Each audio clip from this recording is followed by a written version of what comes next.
नमस्कार साथियों, मैं डॉक्टर MP सिंह आप सभी का स्वागत करता हूं। साथियों, आज हम बात करने जा रहे हैं कि जो कोरोना महामारी चल रही है, इससे हम निजात कैसे पा सकते हैं, इसकी हम चैन को कैसे तोड़ सकते हैं, इसको हम भारतवर्ष से कैसे भगा सकते हैं। बहुत आसान सा फॉर्मूला है जो मैं बताने जा रहा हूँ। सबसे बड़ी बात है कि भय, हम डरे हुए हैं। हम कैसे डरे हुए हैं कि हम आंकड़े देख रहे हैं, इतने मर गए, इतने वहाँ पर बेड जो ऑक्यूपाइड है, बेड खाली नहीं है। हमारे सामने जो न्यूज़ आ रही है, उन न्यूज़ के कारण ही हम डरे हुए हैं साथियों। तो सबसे पहली बात है कि जो लोग मर रहे हैं उनके कारणों पर जाने की कोशिश कीजिए कि उनकी मौत क्यों हुई है। डरने की जरूरत नहीं है। डर क्या है कि यदि किसी को कोरोना हो गया, उसको सांस लेने में दिक्कत हो गई, तो आप भी उस चीज़ को लेते हो कि मुझे भी सांस नहीं आ रहा है, काश ऐसा न हो मेरी मौत हो जाए, अरे उसकी तो मौत हो गई थी, मुझे भी जल्दी घर से ले चलो। घर वालों को भी हम डरा देते हैं। और घर वाले क्या करते हैं, जैसे ही आपके अंदर वो साइंस सेंटर में आते हैं, घर वाले भी डर जाते हैं। वो भी सोचते हैं कि इनको कोरोना तो नहीं हो गया है, और आपके साथ भी वो कोरोना जैसा ही व्यवहार करने लगते हैं। आपको अलग कमरे में कर देते हैं, आपके पास आप किससे मिलते नहीं हैं, आपके बर्तन अलग कर देते हैं।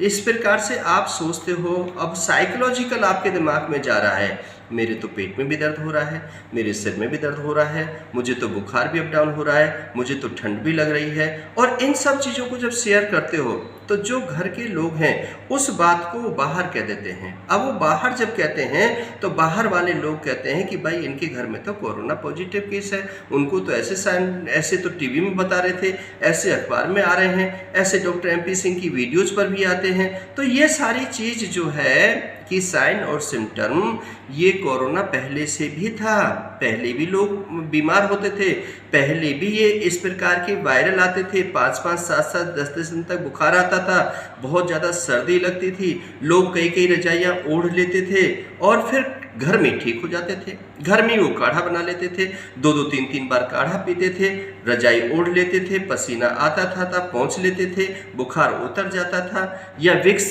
शरीर में लगा लेते थे, या विक्स की भाप ले लिया करते थे, हल्दी वाला दूध पी लेते थे, या कोई और जो नीम हकीम होते थे उनके पास यदि वो कुछ भी दे दें, कि वो यदि मान के चलो राख भी दे देते हैं, तो राख माथे पे लगाना है, गले में लगाना है, छाती पर लगाना है, ऐसा कहते थे और लोग उसी प्रकार से कर लेते थे और ठीक हो जाते थे।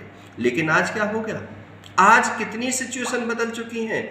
आज कोरोना महामारी में कितने लोग मर रहे हैं। जो भी आदमी हॉस्पिटल में जाता है, कोरोना के नाम से उसकी मौत हो जाती है। क्यों? क्योंकि हम भय और भ्रम की स्थिति में हैं। साथियों, हमें सचेत होना पड़ेगा, हमें जागरूक होना पड़ेगा, हमें अपने आप को मजबूत करना पड़ेगा। साथियों, मैं बहुत, जैसे कि ऑक्सीजन की बात मैं करता हूँ, एक ऑक्सीमीटर मशीन आती है और उस ऑक्सीमीटर मशीन को आप उंगली में लगाते हो, लगाने के बाद वो ऑक्सीजन को बताती है कि आपका 80 है, 70 है, 60 है, 40 है, और वो गिरता हुआ चला जाता है। और उसकी स्थिति से क्या होता है कि अब तो मेरे अंदर ऑक्सीजन की कमी हो रही है। साथ ही ऑक्सीजन कमी क्यों हुई? ऑक्सीजन बर्न होता है दिमाग के अंदर, ऑक्सीजन बर्न होता है कि आपको टेम्परेचर हो रहा है, उसमें होता है, अंदर फेफड़ों में ऑक्सीजन कमी हो जाती है तो बर्न होता है। तो ये हो क्यों रहा है, इसका कारण समझिए ना, और उस कारण का निदान कर दीजिए, ऑक्सीजन की कमी खत्म हो जाएगी। दूसरा, मैं एक मनोवैज्ञानिक और मनोचिकित्सक होने के नाते से कहता हूँ कि घर में यदि किसी को भी ऑक्सीजन कमी है, ऑक्सीमीटर आप लगाइए, उसको मत दिखाइए, और यदि उसकी कमी आ रही है तो उसको कहिए, अरे ये तो बहुत अच्छे रिजल्ट आ रहे हैं, आपकी ऑक्सीजन तो इतना लेवल बढ़ गया है, मान के चलो 60 है तो आपके 65 कह दो, फिर घंटे बाद देखो, 2 घंटे बाद देखो, फिर कह दो 70 हो गई है। तो इस प्रकार से उसके मनोबल को गिराते हैं, उसके साथ में कहते हैं नहीं तुम्हें कुछ नहीं है, आप चिंता मत करो, ठीक हो जाओगे। लेकिन दवाई जो है डॉक्टर से प्रेस्क्रिप्शन, वो दवाई भी देते रहो, साइकोलॉजिकल भी इलाज करो, दवाइयों का भी इलाज करो, और घर के जो प्रेस्क्रिप्शन है, घर की जो रसोई है, रसोई के अंदर जो उपलब्ध सामान है, हींग है, लौंग है, सौंठ है, फिटकरी है, अदरक है, दालचीनी है, ये सारी चीज़ें इस बीमारी में काम आने वाली हैं। जो अदरक और तुलसी और दालचीनी, इन तीनों का जो लोग काढ़ा बना करके पीते हैं, उनको ये बीमारी स्वतः ही खत्म हो जाती है। एंटीबायोटिक पर ज़्यादा मत डालिए। लोगों की जो थोड़ी सी बीमारी देखने के बाद में आप जो डर रहे हैं, डरने की कोशिश बिल्कुल भी नहीं है। अपने आप को मोटिवेट कीजिए, अपनी रोग प्रतिरोधक क्षमता को बढ़ाइए। रोग प्रतिरोधक क्षमता जब तक आपकी मजबूत है तो बाहर से आने वाला जो वायरस है, यदि आपकी रोग प्रतिरोधक क्षमता है तो उस वायरस को मार देगा और वो आपका बीमारी कुछ भी बिगाड़ नहीं सकती है। फॉर एग्जाम्पल आप ऐसे समझ लीजिए कि गली में कुछ कुत्ते भौंक रहे हैं, आपके घर में कोई बड़ा कुत्ता है और यदि वो भौंकता है, वो देखते हैं तो गली से कुत्ते और निकल जाते हैं, वो आप पर प्रहार नहीं करते हैं। या ऐसे समझ लीजिए कि घर के अंदर आपके अंदर चूहे बहुत ज्यादा हैं, आपने एक सफेद चूहा लाए और उसका आने से वो लाल चूहे जितने भी थे वो सब भाग गए। तो इसी प्रकार से आपके अंदर का जो मन का वहम है, मन का जो डर है वो निकल जाएगा, आपकी रोग प्रतिरोधक क्षमता ज्यादा हो जाएगी। तो इस पर आप काबू पा लेंगे और भय और भ्रम से बच जाएंगे, तो ये चैन टूट जाएगी। इसमें हम को सचेत होना बहुत जरूरी है। जो दिशा निर्देश है सरकार के, उनकी पालना आप करते रहिए। लेकिन मेरा अनुरोध एक और है कि घर में रहते हुए जब तक आप किसी दूसरे से नहीं मिल रहे हो तो उस समय पर घर में सो रहे हो और मास्क लगा रहे हो तो ये उचित नहीं है।